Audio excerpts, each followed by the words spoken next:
ससुराल वालों ने घर से निकाल दिया है और मायके वालों की तरफ से भी सपोर्ट नहीं है, क्योंकि उनका तो भी क्या कर रहे हैं, जले पर नमक डाल रहे हैं। बहुत अच्छे से नमक मिली, पल्स रेट उनका डाउन हो गया था बिल्कुल। हाँ, फिर को तो उन्होंने बोला तुरंत एडमिट हो जाओ। फिर उससे नहीं भी थे, फिर भी बहुत मुश्किल से इधर उधर से करके जैसे भी हुआ वैसे किया, क्योंकि अस्थमा की एकदम से प्रॉब्लम होने लगी सांस लेने की। तो पहले शुगर, फिर उसके बाद पी लिया, फिर उसके बाद नींबू। क्या करूं मैं, अम्मा मेरे को उड़ाने नहीं देती, अब क्या करूं, अरे भी नहीं। हेलो एवरीवन, कैसे हैं आप लोग? आई होप सभी लोग अच्छे होंगे। तो फ्रेंड्स, अभी मैंने बताया था दाल मैंने रख दी है बनने को, तो दाल मेरी बन गई है और मैंने अभी तड़का लगाया है, रोटी बनाने जा रही हूँ। तो बारिश अभी थोड़ी सी बंद हुई है, नहीं तो पूरी रात कंटिन्यू बारिश हुई। तो नहीं,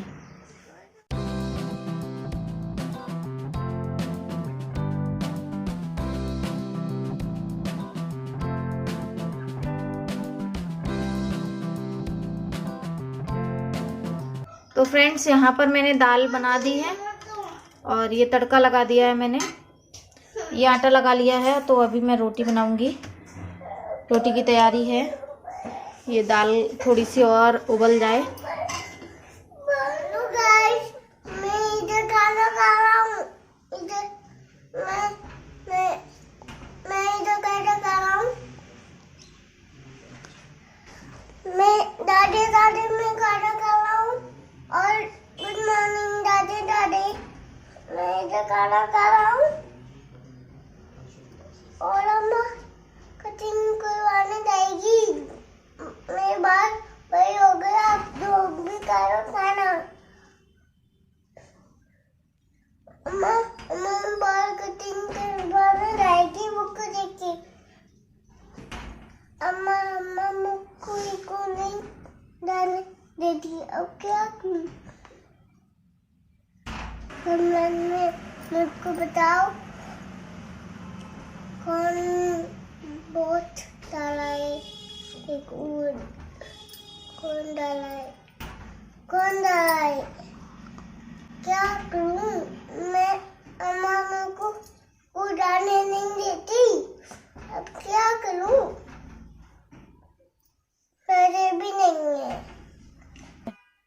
पैसे नहीं है, को नहीं लाओगी, ऐसे बोल रही मुझको।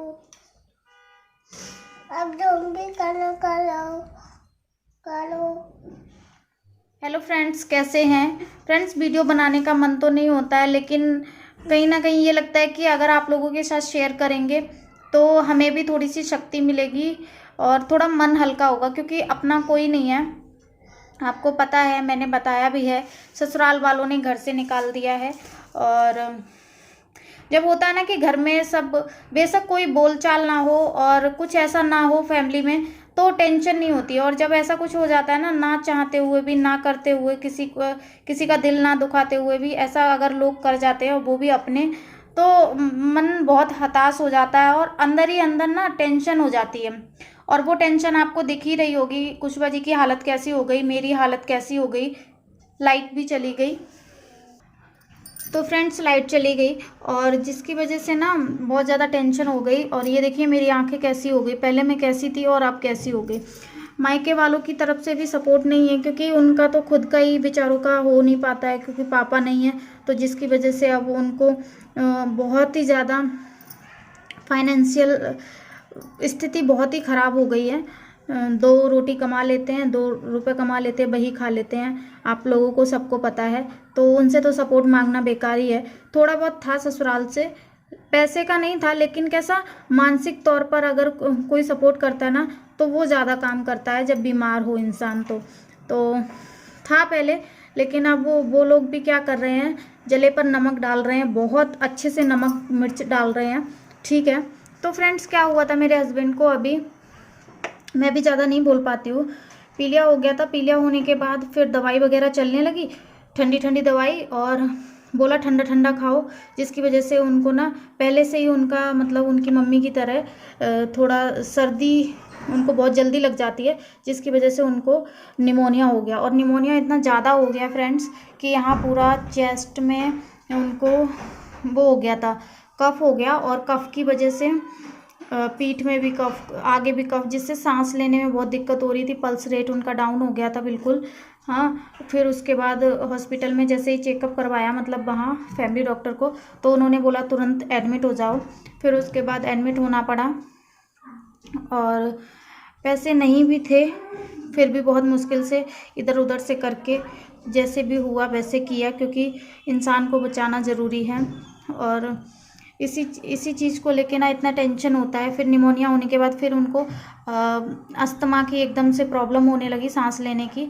तो पहले शुगर, फिर उसके बाद पीलिया, फिर उसके बाद निमोनिया, फिर अस्थमा, फिर फीवर, तो ये सब चीज़। और उसके बाद फिर मुझे भी पीलिया हो गया। अभी भी मेरी आंखें पीली पीली हैं, अगर आप देखोगे गौर से तो मुझे भी पीलिया की दवाई चल रही है। और पीलिया को हल्के में मत लीजिए, बहुत ही ज़्यादा क्रिटिकल बीमारी है।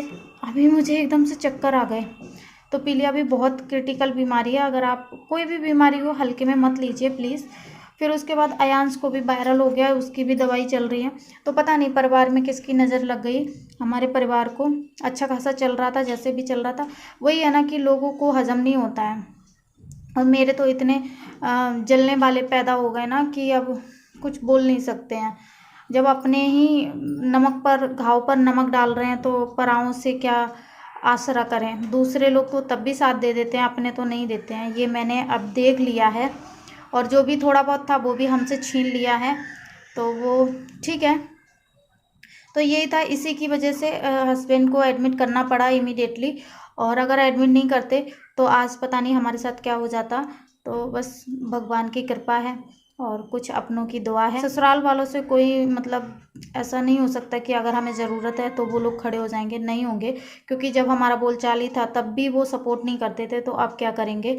और जब मेरे पहले हस्बैंड एडमिट हुए थे तब क्या क्या प्रॉब्लम्स हुई थी वो भी आगे ब्लॉग में बताएंगे। तो ये ब्लॉग अब यहीं पर स्टॉप करते हैं, मिलते हैं शाम को। तो फ्रेंड्स, ये शाम को हम लोग मंदिर गए थे, और भोले बाबा के मंदिर जाके पता नहीं अंदर से ही एक एनर्जी आती है, शक्ति आती है कि हाँ शिवंगी, भगवान तो हैं तुम्हारे साथ, तुम्हारे पति, तुम्हारे बच्चे को किसी की नज़र नहीं लगेगी। और मेरा कोई है भी नहीं इन दोनों के अलावा, तो बस यही बोलती हूँ भगवान से, भगवान बस इन दोनों की रक्षा करना। हम नमक रोटी खा लेंगे, लेकिन बस ये दोनों मेरी आंखों के सामने ही रहें, दोनों तारे। तो ब्लॉग अच्छा लगा लाइक शेयर कमेंट ज़रूर कीजिए। बाय।